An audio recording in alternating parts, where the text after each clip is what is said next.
Greetings from Austin, Texas to all those that are on the path, all those seekers of truth, all those peoples of the pyramid.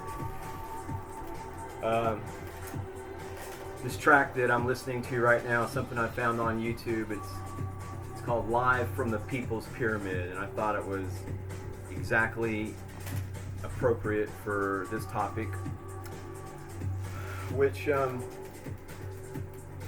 let me share some self-honesty, a moment of disclosure, I guess. I prefer to, try to recollect things from my own memories and thoughts as much as possible without referring to, the actual text. So, in sharing the Epic of Gilgamesh, I'm basically going on things that I recall from over 30 years ago, whenever I dealt with, I think I was made to read that for some college course or something. But talking about mythology, which Epic of Gilgamesh, I guess it's considered myth, but from what I remember, the point of view of the person sharing this epic, and it may have been based on some Assyrian tablets that were found, but the Epic of Gilgamesh really reads like testimony, like whomever was sharing that, or writing that down, preserving that body of knowledge, was witnessing this firsthand, which is fascinating when you understand or think about, ponder the contents of the Epic of Gilgamesh. But that being said, I'm going to try to offer what I recall about it and how all that ties into the people's pyramid. All those people that are genuinely on that path of turning inward, discovering your own truth, devoid of the infrastructure of some heavy-handed pundit or religious figure, authority, somebody telling you what the truth is. Well, you have to really decide that for yourself. So talking about mythology and what I'm attempting to do from memory and thought, it basically, if you know about any Nordic mythology, and Odin, he had two ravens, and each had a name. I think it was like Mungen and Hungen, or I'm sorry, Odin, if I mispronounced that. Don't send Thor to strike me down, or Loki Switchblade. But those two ravens, each one of them were memory and thought. So I'm going to try to go from there with my memory and my thoughts, and hopefully on the supple wings of two ravens will arrive at ultimate truth. So anyway, Epic of Gilgamesh, I recall Gilgamesh as being the the main central figure, and there was also, I don't know if you call him the protagonist, Enkidu, but I remember basically, and what I remember about that Epic of Gilgamesh is kind of what I took from it, where how I interpret it, and I think I had to write a paper on it, but essentially Gilgamesh was this divine king of Sumer or Babylon. Am I getting it all mixed up, or Assyria? But anyway, it was a long time ago, and that reference to time and a timeline, I'm going to make a point of that a little bit here shortly. But essentially, Gilgamesh, Enkidu, the two main peeps in this epic tale. Gilgamesh was this divine king. He was, basically, I guess he ruled heavy-handedly. He a lot of the things that I kind of remember, it's because of like, say in the movie Braveheart, where the King of England pulled this jack move on the Scots, like telling them that every woman of childbearing age that this king could go and have sex with. Even on their wedding night, it was up. That was his divine part of his divine ruler, status and what his perks were, I guess. But anyway, so this epic, from what I recall, and what it was symbolic of to me was like you had this Gilgamesh, who was like had every bit of divinity going for him. He had civilization. Basically. He had everything going for him. But then there was this other guy, Enkidu, who was, I think I remember him being like sort of this wild person, living out in the surrounding wild lands, and he was basically, his only companions were animals, and I guess he was raised by wolves. But anyway, so the epic goes on, and eventually somehow this like temple prostitute gets involved in it. There's always a woman involved somehow in any story, right? But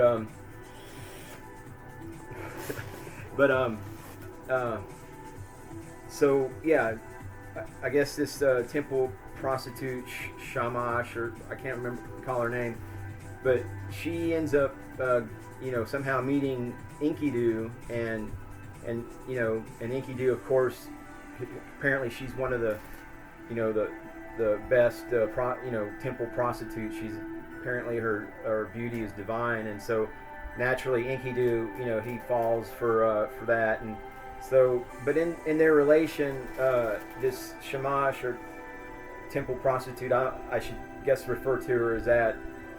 I don't recall her name exactly, but she takes Enkidu, and and through this association with one another, Enkidu begins to transform into a more civilized person. Like whereas he's running around with his door flinging around, knocking birds out of the air with it or whatever, he begins to learn. I think she puts him with some sheep herders, and he starts kind of becoming acculturated and civilized with these sheep herders. So Enkidu begins to take on the trappings of civilization, if you will.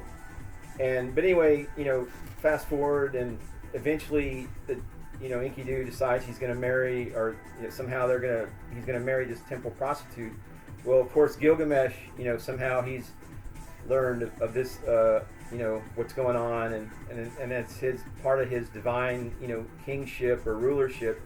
He decides that he's going to he's going to have sex with Enkidu's bride to be, and well, of course, that's a problem in Enkidu's mind. So it turns into a challenge of face-off, and this has never happened to Gilgamesh before. Apparently, his powers as a warrior is so great that no one could challenge him until Enkidu comes on the scene. And but anyway, I kind of they have a battle, and of course Gilgamesh bests him, but he doesn't beat him outright. Like, he realizes this Enkidu guy's got some power, it's something about him, and so they end up becoming friends. And then the tale goes on, the years went by, and blah blah blah, another drug came and the boy got high, whatever. But my point with that is, and this topic of this entire video, is what I'd like to call the alchemy, the sort of transformation of I guess the wild person within us, those uncivilized qualities, but sometimes like according to Carl Jung, your shadow self is where your true essence is, and I guess it's all a matter in this alchemical, divine alchemy process, where you transmute and you go within, and so alchemy, which is based on an old Egyptian word, it's symbolic. You're taking lead and it's not like actual lead, but this is a symbol, lead of your untransmuted, unexamined interior state, and then through various practices you you change that into gold, to the spiritual gold, divine gold, your divine knowledge. And but I mentioned earlier, as far as the timeline of the Epic of Gilgamesh, and from kind of stuff that I've through my life of study, I mean, really, the older a source is, the more truer it's likely to be, with less spins and twists put on it by the conquerors. He who conquers writes history, basically, as they say. So but on this journey of inner alchemy, transformation, transmutation, from our spiritual state of ignorance to divine knowing, the timeline I mentioned is important because really, I mean, for me, where lights were like, light bulbs started going off really, and things began to connect, was just listening over and over again to the Emerald Tablets of Thoth, it's spelled Thoth, Tothme, but it's an Egyptian word, and I'm not exactly Egyptian yet, but I may be mispronouncing it. Forgive me, but it's spelled Thoth, and it's Emerald Tablets. And what's interesting about this work is that it really, I mean, it does have historical and ancient antecedents, but it was the version, or the ones that Emerald Tablets I'm familiar with were channeled basically by this guy who was like a car mechanic, is like M. Doriel or something like that.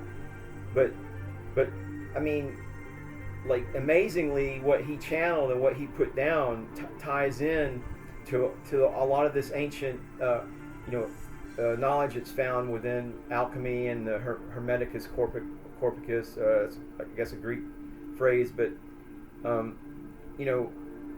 that, like the Chaldean oracles, and then going back and looking at these ancient Sumerian tablets that have been translated, and scholarly work's been done, and I mean, all that stuff is basically where, like, religion, Egyptian religion, and I mean, the Epic of Gilgamesh and all those narratives and myths, and which really when you're reading the testimony, they're testimonies. Like, these aren't things they heard. They were, these people, these scribes were witnessing. They witnessed all this stuff. So it wasn't somebody. It was immediate and visceral and real for them. And but as you go along, and as things evolve or really devolve, as the conquerors come along, and they snatch up the real knowledge and hide it from the base of the pyramid. If you consider the analogy of knowledge, a pyramid of knowledge, at the top is pure, undiluted, truth, and as it gets disseminated to the base of the pyramid, to, like, say, all of us, the people not in the know, well, it's been tampered with, and there's been obstacles put in the way. It's been kind of, it's been hijacked, really. And so we're where we're at today with people still looking out there in the clouds for somebody come to save them. Not that there's not any things out there in the clouds that are capable of saving us, but we're still going to have to filter it through our own sense laboratory. The five senses, which we know don't give us the accurate picture of all of reality, are the essence of what reality is, because really all this stuff is like energy, magnetic waves. I mean, and getting into quantum awareness, what our thoughts and our emotions and how that ties into a quantum field of reality is more real than the flesh. So just picking up with the alchemical process, and how important it is that we realize that it's not. There's more work involved if you want to transcend whatever it is you deem to be, obstacles in your path. There's something that's not quite how you like it in your life. Well, going to church one Sunday or going to see a psychologist or and all that stuff, those are like little Band-Aid temporary fixes. But for true transformation and true divine acceptance of inner power, we all have to ultimately do the work for ourselves. And so, I guess kind of sharing that knowledge and the importance of it.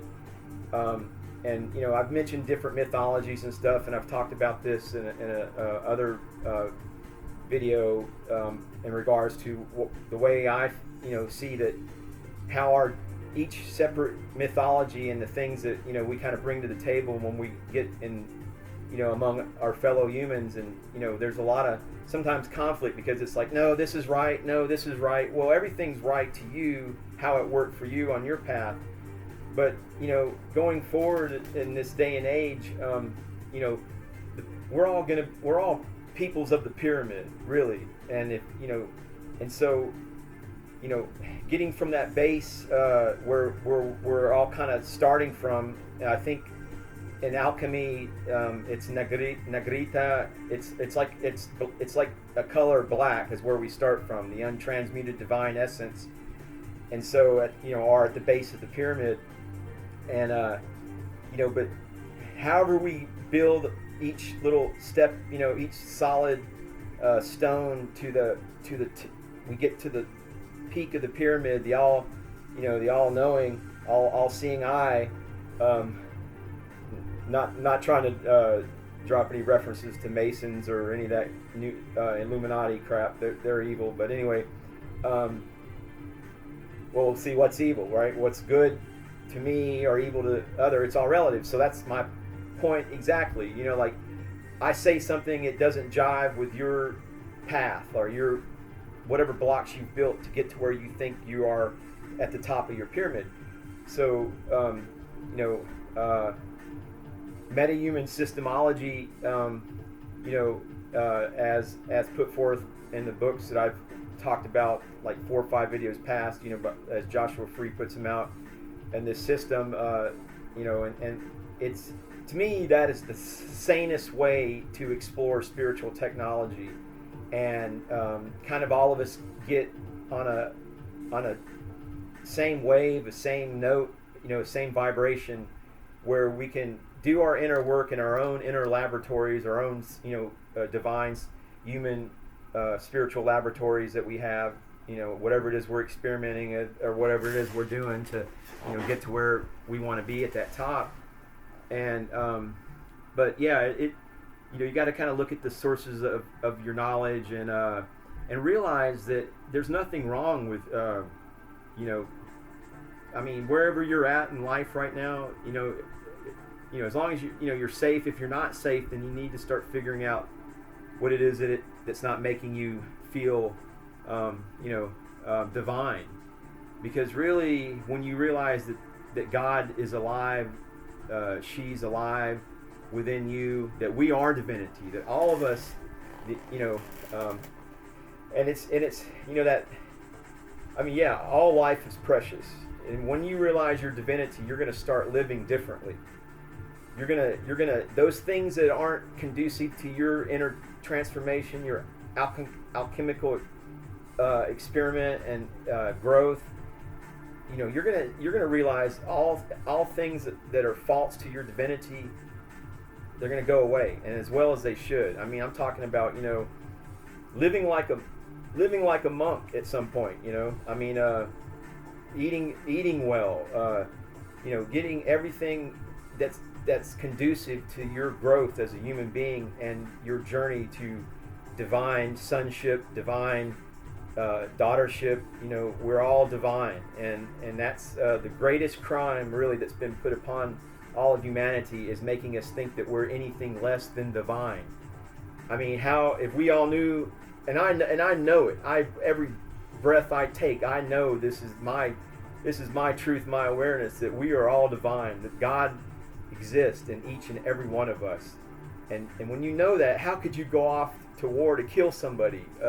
if you're killing God, we're fighting and killing our own selves. We're killing God. I mean, we're going to realize that in the days ahead that there's a unity, collective unity consciousness that we have to embrace, and unconditional love has to fuel that unity consciousness. We will never ever think about doing the things to our fellow man, fellow woman. I mean, wars and things like that. It's when you realize that the divine exists within you, your life will change. You will begin to live much better, make better decisions for your own growth and existence, because there's a real agenda out there to tell us that we're all fallen, that that original sin makes us less than God or less than worthy. Well, Jesus, that go back and look in the Nag Hammadi, the Gnostic Dead Sea Scrolls. I mean, shit's been hijacked, y'all, and I mean it's time to take it back. Namaste.